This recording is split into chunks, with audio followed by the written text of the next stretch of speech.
Hi, this is Derek with Boise Cylinder Head Services. We're doing our 7th live video on Wednesdays at 5:30. Let's see. Today we have a couple things I wanted to go over. I'm going to talk. We got more into that cylinder head with the broken cam on that Subaru, so I wanted to show you what that looked like all pulled apart. Another thing is pricing. I think a lot of people get confused and overwhelmed by the price of what it costs to rebuild a cylinder head or do machine work here. We see it quite frequently where, sticker shock is probably the best word for it, where people I guess they think it's going to be really cheap to get their head worked on, and then they get the price and they're just shocked and probably don't understand really. So that's kind of what I want to address is what it kind of takes to do machine work and have the equipment to do all the stuff that's required to rebuild cylinder heads, amongst other things. I mean, we have simple tools like a $5, $10 hammer. I have 4 or 5 of those throughout the shop.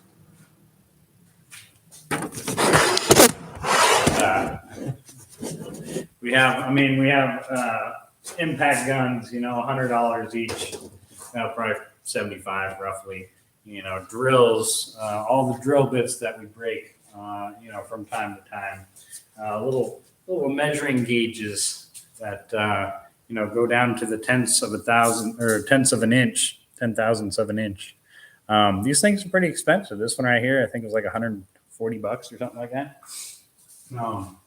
You get little feeler gauges. This is like a $40 set that you need. This is for motorcycles to check your adjustment there. We got all sorts of different size hammers, rubber mallets, for softer, gentler stuff. We got carts that we use. We got these tables, which are they're really expensive. I mean, this price adds up. We got shelving, and that's just all the small stuff. I mean, the bigger equipment that we have ranges from $5,000 to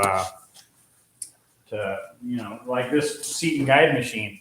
A brand new one of these with all the bells and whistles would be easily over $120,000. So and it does really high quality work. And in order to have a reliable cylinder head, in order to rebuild cylinder heads reliably, you need this kind of equipment. And over here we got resurfacing equipment. This is one of our newer machines in the shop here. I think this thing's about $50,000 for one of these, and we have 2 of them. To keep our efficiency at top efficiency. But it puts on a really nice, high quality finish that you need for a reliable seal. This is the head gasket of an LS head. Chevy 5.3 probably, but we have to put on a really nice mirror-like finish on here in order to warranty our stuff and put out a reliable product. So we need these machines, and they're really expensive. In order to pay for those, the cost is it's not necessarily cheap. So we try and keep our costs down as much as we can, but in order to pay for this equipment and the labor and the time that gets involved and all that. We have a welding equipment over here. This is just a simple MIG machine, but I mean, it's, a couple $100 for one of these. Got to refill the gas, it's costly, welding helmet, $100. The money signs are everywhere. These carts are $50 to $100 each. Some of these are custom made. This big metal cart here, somebody had to put in the labor time to weld that together, get the materials and all that kind of stuff. So it's that's why we charge so much. We do a quality job with quality machines, and we put in the man hours to make that happen and get everybody a solid product. So, anyways, that's enough about that, I suppose. Here's that Subaru cylinder head with a broken cam that we showed last week's video. And I think we got a couple of videos on this in our channel. But this, they ran out of oil. Let's see, here's the broken cam. Snapped right in the center there. This is a cylinder head it was in. This is the cam bearing surface right here. So the cam just sits right in there and spins around. This cap goes on top of it, holds it in place. But when it ran out of oil, it started tearing into the metal and wearing this big groove. There's a big knife edge right there, big lip of aluminum material as it just wore into that aluminum. And that's the front of the cam right there. So you got all your power turning this cam around in a circle, and it lost oil right here. So it's starting to wear, bind, and wiggle and jiggle in there. And over time, all that wiggling and jiggling against this piece over here, this is held down by one of the bearing surfaces.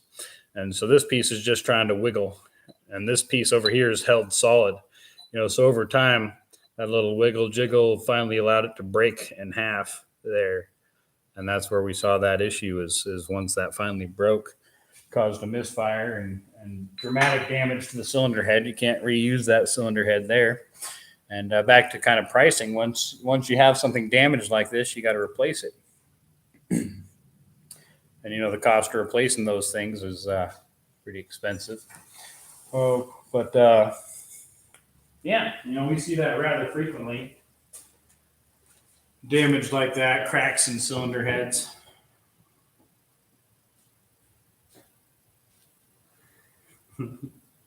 But yeah, you see lots of cracks, like on the 6-liter Ford cylinder heads, Ford diesel, out of a what are those? Out of F-250s, or the 6.4 out of the F-250s and the F-350s and several other vehicles. Those things tend to crack very commonly in between the injector hole and the intake valve. Yeah, the intake valve. And when those cracks happen, they they tend to creep underneath the seat, and then they can dislodge a seat.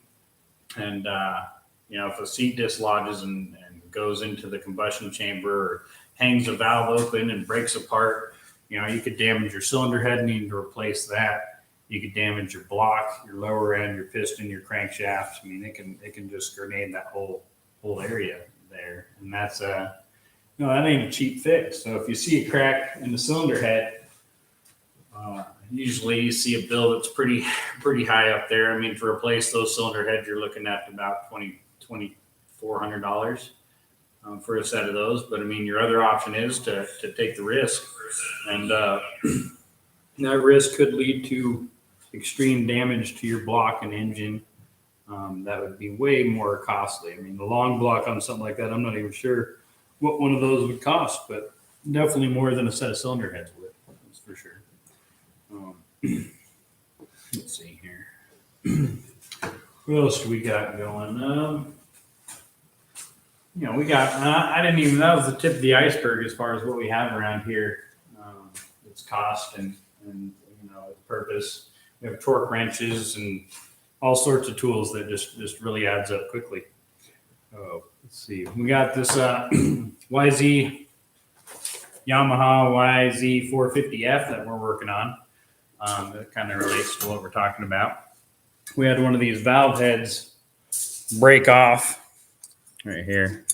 So this is your valve seat, and for whatever reason, over time, it broke off and damaged the cylinder head right here in between the seat.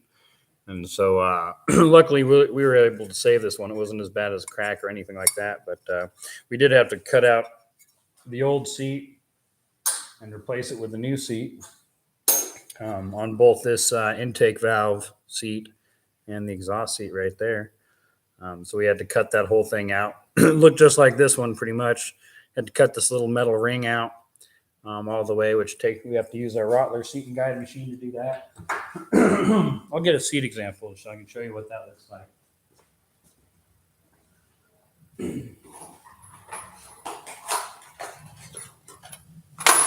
So this is a valve seat right here. It looks kind of like a ring, a little bit bigger, and all cylinder heads have this, but they get inserted right into that metal, the aluminum metal there, and then cut out to have a 45-degree angle that contacts the valve. and that's what creates your sealing surface area, so that the valves can close, your engine can combust, and it can force the piston down, creating the power that you want to move your vehicle forward. But when these things get trashed, worn out, broken, it could cause lots of damage in the cylinder head, lots of damage in the engine. And so you need to replace those from time to time. Honestly, most of the time we can cut them or grind them and make them work like new. On occasion, though, we see enough damage that warrants them being replaced, like the 2001 Honda CRV with a 2-liter. Those exhaust valves on that, the exhaust seats tend to wear out pretty bad, pretty extreme. Pounds in the seat. The valve pounds into the seat and causes it to have tight valve clearance, which causes a misfire. Also, the pounding in there increases the surface area from the seat to valve contact area, which will cause a misfire. So anyway, sometimes we have to replace seats, and we have a lot of special tooling for that for on the seat and guide machine over there that cuts out this hole to a specific angle or a specific size, and then we can drive these seats in. It has a press fit in there, so it takes a lot of hammering to get those seats into place.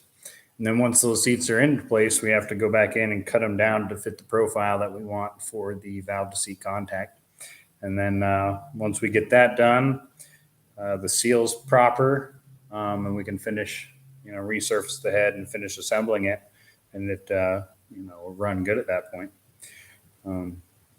But yeah, we don't work on motorcycles too often, but we got some motorcycles, some golf carts, some other things in the last couple weeks that we've worked on, kind of outside of our norm. We normally work on, just regular car engines, truck engines, stuff like that. Yeah, this one's Yamaha YZ 450. What year was it? Let's find out. The 2004. It's somebody's toy and they want it fixed up right, so we're fixing it up for them. We also work on this little GoKart head. Let me see. Let me grab that for you. Do we have a GoKart head somewhere?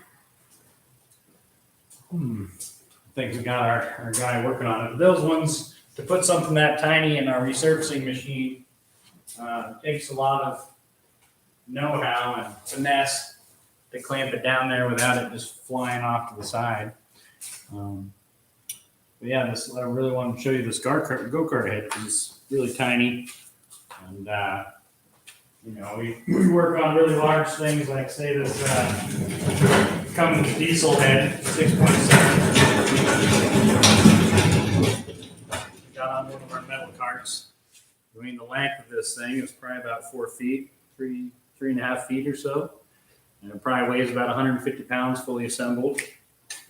And you need, 2 guys to lift something like that without hurting yourself, or cranes, winches, that sort of thing. So we have to have all sorts of equipment to handle all that stuff. Let me see if I can find that GoKart head.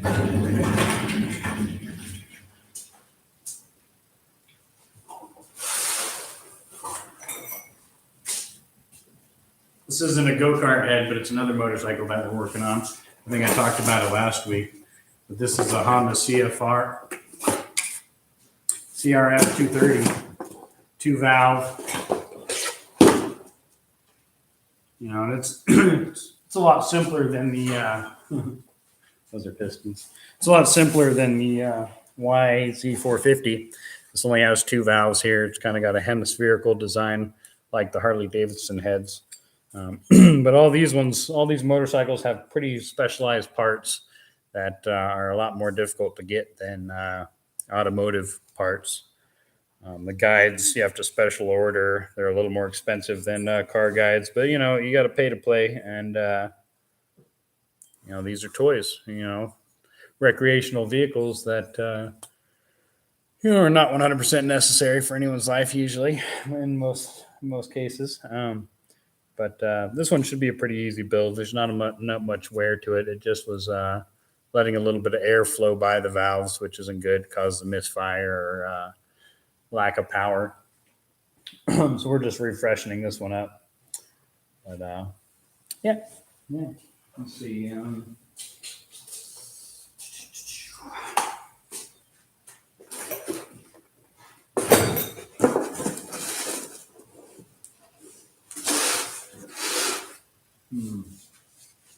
We got some Land Rover heads in recently. And Land Rover, most people know those can be pretty expensive. But a big reason why those ones are so expensive is just because the parts. You go to a Mercedes-Benz dealership, buy some parts from there. They're not cheap. A lot of these more common vehicles like Subarus or a lot of Chevy makes and models. They're more. There's more of them produced, and that drives the need for aftermarket parts like valves and guides and all that sort of stuff. It makes it more profitable for people to make those, in an aftermarket situation. And then that makes it easier for us to repair them and not have to pay those high dealership costs.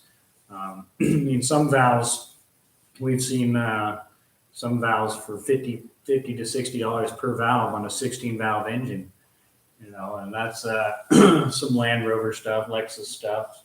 Certain cars just parts aren't as available or made as frequently. So you end up spending a lot more just on the components to make them. With these Land Rover heads, they're just a V8 setup, kind of like the small block Chevys.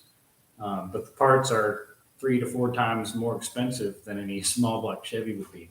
So when you have fancier cars like that, BMW, Land Rover, Mercedes, all those parts are, 5-10 times more expensive than, a Honda or a Subaru. And so things like that definitely affect the price of rebuilding any job, really. It's just really about the availability of parts and where you can get them. There's a lot of aftermarket resources for the same part, drives costs down and makes rebuilding that particular car a little more cost effective. All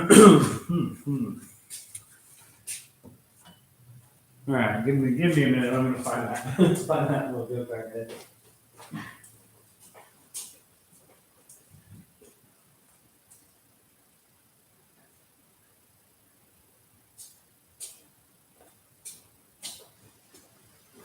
Might be out by our clean wash station, which just cleaning parts and washing them, takes a fair amount of expensive equipment. We got a clean wash out there, we got a steel tank, a pressure tester out there, a pressure washer, a whole little stand we had to create to set our cylinder heads on and process them through the cleaning process.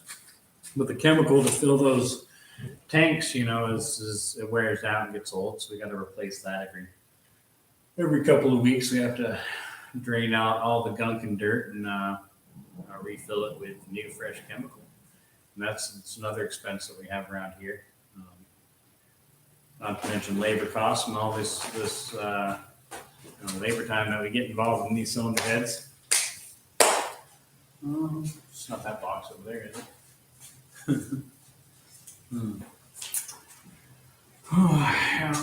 Then we got a massive core inventory of just used cylinder heads that we store here in case, it's not all of them are really commonly used around here. But they have some relevance to us. We expect them to be valuable at some point.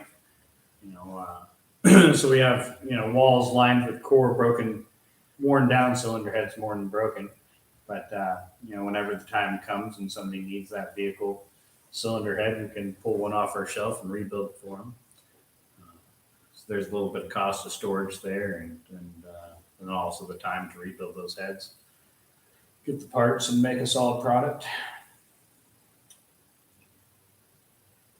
Did you have it in the reserve there?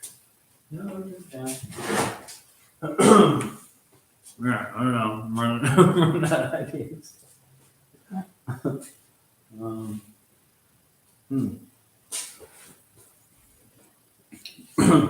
Right now, our rebuild of stock cylinder heads is this 2008 Jeep or Dodge Hemi cylinder head, 5.7 liter. The older versions of these had the valve seat fallout issues, which was a pretty common issue. We've seen it a couple hundred times probably. But the valve seat, it's almost like after the head overheats and warps and gets usually about 100,000 or more miles on it, the valve seat will lose its press fit and it'll fall out, and the valve will catch it and hang the valve open, causing a misfire and check engine light and issues there. And so you have to take it to a shop, get it evaluated, narrow down that that's your issue, and you pull the cylinder heads off and get it to a shop like this. And we got to go through, pull out all the seats, which is pretty labor intensive. I mean, to do one of these cylinder heads probably takes about an hour and a half just to do the seat work alone. And then each seat, you need 8 for one cylinder head. Those are probably about $10, $15 per seat. And then chances are you bent a valve when that happened, when that seat dislodged. And a lot of the times the seat will break and rattle around in the combustion chamber and chew up and damage the aluminum of the cylinder head, usually within the firing ring on the cylinder head. But sometimes the damage is too extreme and you got to just get a replacement cylinder head. And that's what we have these for. Quick exchange or to replace a cylinder head that's been damaged beyond repair. But we got, 3 cars worth of these. We don't sell these too frequently, but maybe one a month or one every other month, something like that. But Chrysler's been pretty good to us. We rebuild a lot of Chrysler heads. 3.7, 4.7, 5.7 Chrysler cylinder heads for the last 15 plus years have been, we see a lot of those. Right, because a lot of people like the vehicles and they're worth repairing when they do go wrong, when something does go wrong. And, you got any thoughts? Want me to come in? Sure, yeah. This is James.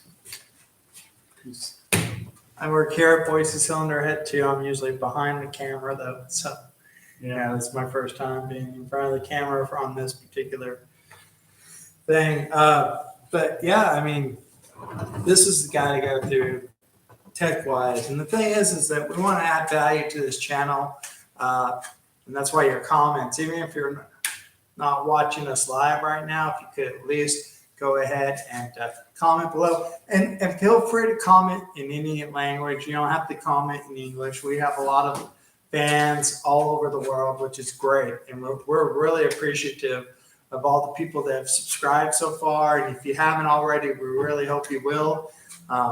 We want to talk machine shop, automotive.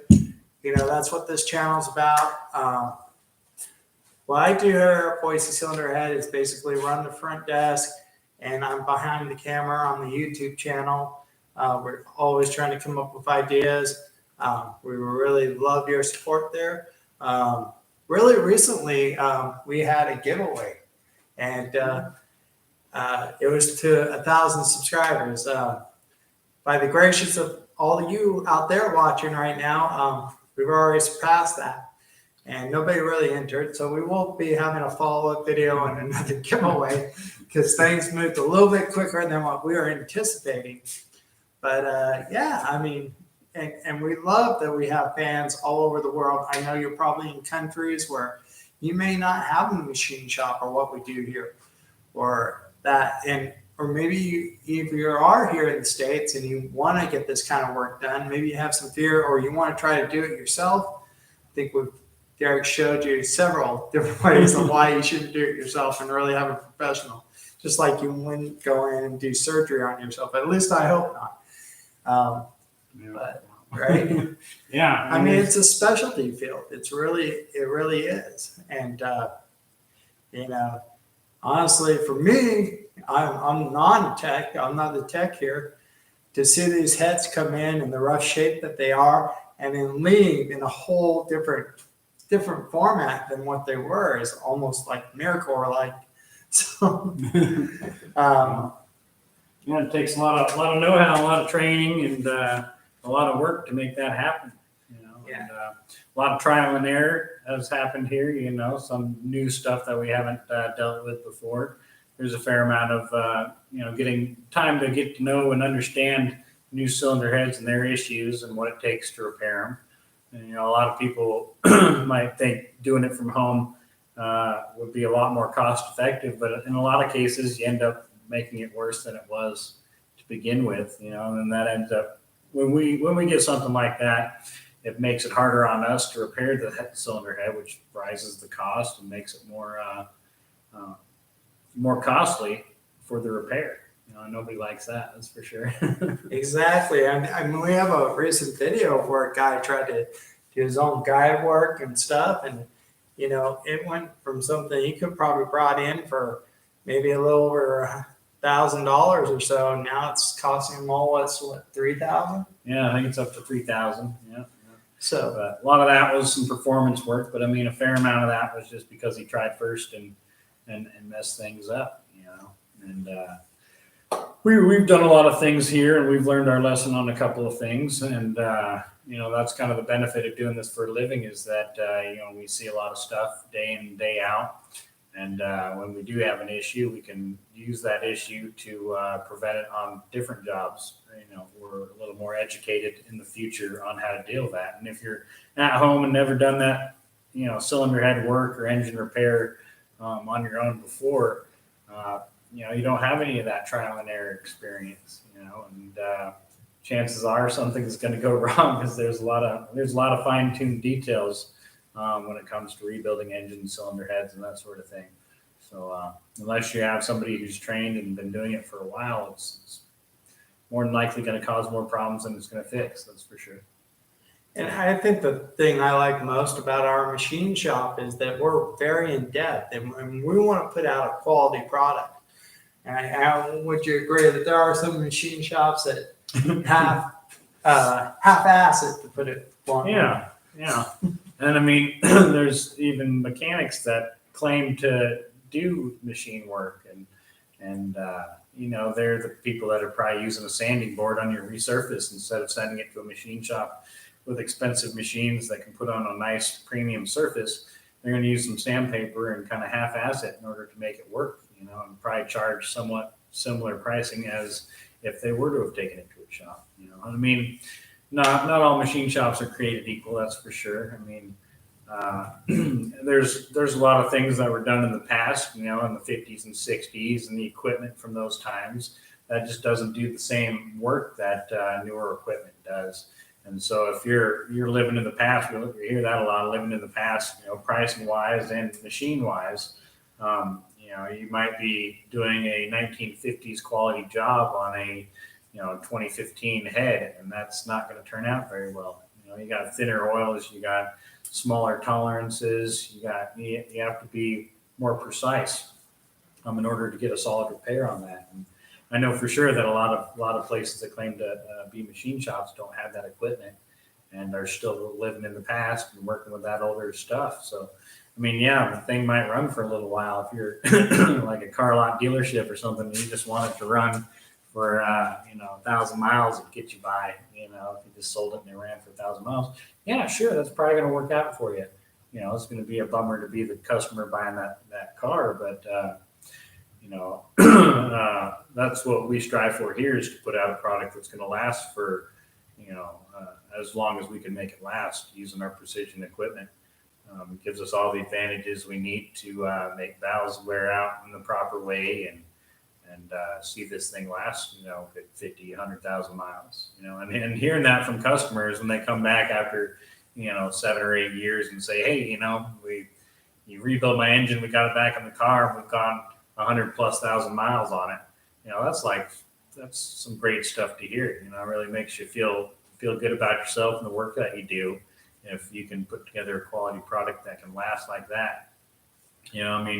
Back 40 years ago, you rebuild an engine, You're happy to get 30, 40, 50,000 out of it. Nowadays the standards are a lot higher, especially with these diesel engines running, 500,000 miles when they're properly maintained.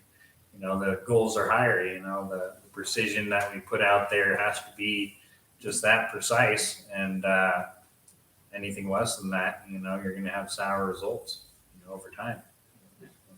And to go back to the pricing, and I know everybody right now, they have these recession fears and the prices of what we're charging at the shop, labor and stuff like that. But the thing is maintaining the car is going to be so much cheaper. Not only wouldn't you say, once you have a nice clean finish on your head and it's back on the car and everything, your fuel economy is going to return back to where it was probably, right? Because it depletes over time, right? Yeah. I mean, once we do a valve job and if the cylinder head's working at 50% capacity, your gas mileage is going to take a hit. The wear on your vehicle is going to be more significant the longer you let it go like that. And so, I mean, if you really like your vehicle and you start to see a slight decrease in fuel economy, or smoke out the tailpipe, or any kind of issues, rattling noises, vibrations, that doubles, triples your wear on your vehicle. And so once we do a valve job on the cylinder head and it resurfaces it and get it put back on the car, you should definitely see some improvements. I mean, with your compression and efficiency of the vehicle, that's for sure. I mean, some people, like Hondas, are pretty well known for, at least in the past, maybe 90s to early 2000s. The vehicles, you could overheat them 5-10 times and they'd keep going. But a lot of other cars aren't like that. If you overheat them once, chances are you're going to blow a head gasket or have valve issues. And a lot of people like to just, we overheated it a couple times, just resurface the head, fix that head gasket surface. We'll put it back on and get the customer back on the road. Well, that might work, but that's kind of putting a Band-Aid over a big wound there. It might work for a little while, but you're still going to be, once you overheated it and you've warped the valves and the guides and all that stuff, all those components are running at, less than perfect efficiency. And you can fix one problem and skip over the others, but, those are going to be the next things to give. And then you'll be right back into that car, with a misfire or valve issues and stuff like that. That could have been addressed at the head gasket problem. But, money is a factor, that's for sure. And some people are on a budget, which is understandable. But if you can do the full repair, I highly recommend it, especially if you're invested in that vehicle and you want it to last a long time. Well, also, I think another point there is, trying to understand that if you only fix half the problem too, like a lot of people come in, this is the only head I have an issue with. I just want to fix that. How much of a difference that makes for me, just my mindset, is like fixing a pipe. You don't fix the whole pipe, you only fix that part, then all that extra pressure goes to the weaker part of the pipe. Mm-hmm. So is that kind of the same thing with the cylinder heads? Like you get one good head on there, and then the other worn down head, doesn't it wear it down a little bit more by doing that? Yeah, there's vibration that's created. If your cylinder heads are both running at the same consistency and you're getting power out of each cylinder, that's the same. And, the harmonics, the balance of the engine is going to be a lot smoother. If you have them both wearing out at the same consistency, that's better than having one top performing and the other one really slacking. That's going to create some imbalance there, where this side is going to be working a lot harder than this side is, and then due to this one working hard, it's going to put strain on this one, and the problems are going to be magnified. If you got this cylinder running really good, or these cylinders on this side running really good and these ones aren't, you're getting a bit of a compression loss on this side. You're going to be forcing the hot flames that are, once the engine combusts, it gets that out of the exhaust. It's going to be pushing those out, blowing by those valves. And without a proper seal, you could see burnt valves and other things that are prone to go wrong. A lot of people, when you have something overheat, your engine overheat, You have a head gasket issue. A lot of the times, the radiator is going to be your issue. Sometimes over time, they'll get clogged with rust or material and debris and just wear down. And a lot of people will just, oh, my head gasket's blown due to overheating. Let's just fix that head gasket, put it back on there. And they keep the same radiator, over 120,000 on that radiator.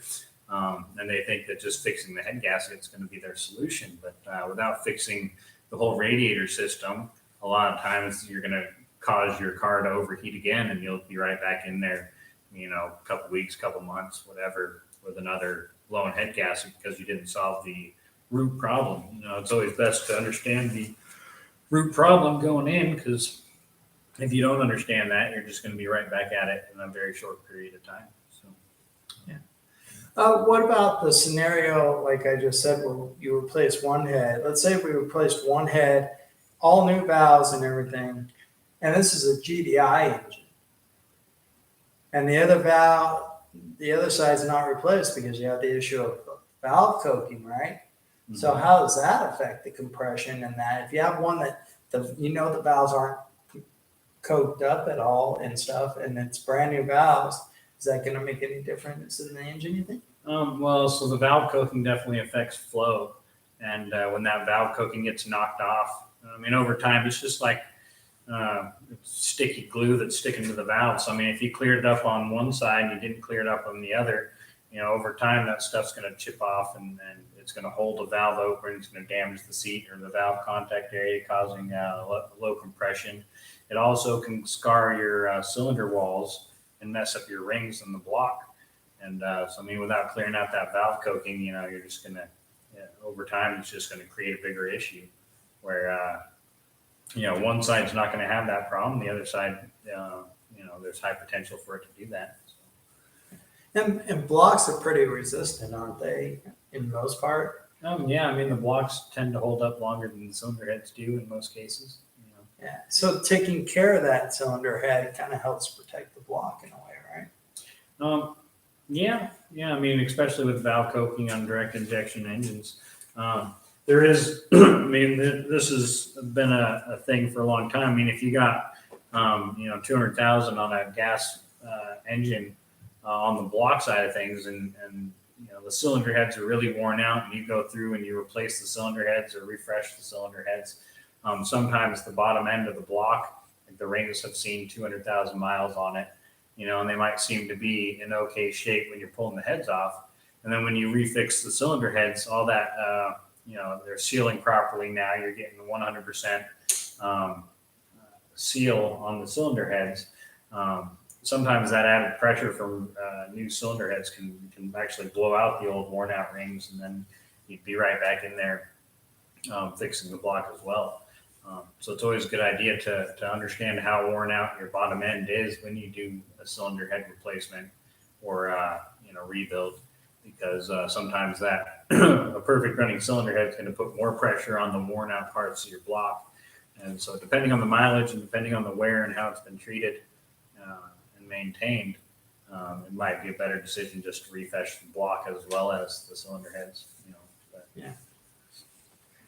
So, and I think we go over especially GDI engines and valve coking in some of the other videos. But what about the importance of valve stem seal swaps? So valve stem seals, there's we do that rather frequently here. Over about 100,000 miles or more, your valve stem seals tend to get pretty crispy on most applications. And what a valve stem seal is it goes on the back of the guide in the cylinder head, and it stops the oil from flowing down the stem of the valve or the inner diameter of the guide. If it restricts that flow so that the oil, only a limited amount, enough to lubricate the guide and valve so that it doesn't seize up. But it's kind of like a squeegee. It squeegees the oil off the valve as it goes up and down as the engine runs. But once those things wear out, there's more oil that can get by the guide and by the valve into the combustion chamber, which causes smoke out the tailpipe. It causes excessive wear to your catalytic converter. Over time, catalytic converters are not cheap. Those things are pretty expensive. And, $3,000 right in there, depending on your car and what state you're in. But if you let all that oil just continuously burn through your engine, it's going to get burned out in the catalytic converter, and over time it's going to wear that out. Also, it's going to put more carbon and buildup in your combustion chambers, which just adds to the wear of your engine. And so, I mean, if you have smoke coming out of your tailpipe that's caused by valve stem seals, the sooner you address that, the better, because it's just going to add, pile on the wear to your vehicle. I don't think we've ever talked about the differences in the smokes coming out the tailpipe. Some people out there may not know the differences, what the different colors and what that could indicate to people. Yeah. So usually, if you got blue smoke coming out the tailpipe, that's oil burning, and white smoke is going to be your coolant. White smoke is probably more commonly in head gasket failures. Coolant getting into your combustion chamber. Sometimes your cylinder heads will be cracked, and that'll cause coolant to get into your combustion chamber. And it kind of has a cleaning effect somewhat on your cylinder. When we get a head in here that had a head gasket blown and coolant getting into the combustion chamber, or a crack that let coolant get into the combustion chamber, that one cylinder kind of sticks out like a sore thumb because it's almost been like steam cleaned. So there's a lot less carbon on it, but you can hydrolock your engine if too much coolant gets into the combustion chamber, especially from a crack if it fills up too much. The piston doesn't have any room to go if there's too much coolant in the cylinder. And then the blue smoke. I mean, a common thing for valve stem seals is when you start your car in the morning and you have blue smoke come out, and then it kind of goes away as you drive the vehicle. Usually that's a sign of valve stem seals. And depending on the severity of the valve stem seal wear. I mean, you could see once you stop at a stop sign and then leave that stop sign, if you got a plume of blue smoke coming out, that's a tail sign for valve stem seals. Another thing that could cause blue smoke out the tailpipe is if your rings fail on your piston rings, and your block has those wear out, it could let oil by those rings and by the pistons into the combustion chamber and cause a lot more blue smoke than the valve stem seals would cause. So if it's a consistent blue smoke out your tailpipe, chances are it's a lower end block issue that cause that. And sometimes it's a combination of both. You might get a little bit of white and blue mixed together. And the smell of it's pretty, once you've been around it a little while and you've smelled it a few times, it's pretty distinctive from coolant to oil. There's a fair amount of ways you can investigate that or diagnose that on the car in the shop or with some mechanic tools. Sure. Well, what about people that think, I have a hybrid, so it's not a big issue to worry about any of this stuff? I mean, do they still realize there's an internal combustion engine inside there that's driving the electricity? Yeah. We have we've seen a couple of Prius cylinder heads and a couple of different hybrids in here. They're getting more and more common, but they are still a combustion engine. Nice engine that has the same issues as all the ones before it. Just it drives the electric motor to increase fuel efficiency. But it's the same thing. They got their valve stem seals, they got their pistons, rings, cylinder heads. All the same components that all the past engines have had, pretty much. And there's just an added component to it being a hybrid. But there's still the oil, and there's still all the same factors that you should be concerned about when you start seeing any kind of smoke out the tailpipe or any kind of problems like you've seen in the past. Those hybrids are not much different, except they got better gas efficiency and electronic components, more stuff to go wrong, a lot of people say. But we're definitely seeing more and more of that as time goes on and they get older. Yeah, same amount of maintenance you need to do on those things. Changing your oil and maintaining your vehicle. Sure. Yep. Good. I'm good. We appreciate y'all watching. They're watching us live or watching us after. Make sure you comment below, subscribe, and I'll let you go ahead and close this out. Yeah, well, thank you guys for watching. It's been another good episode here at Boise Cylinder Head, episode 7. Comment, subscribe, like, all that good stuff, and remember, it's on your head.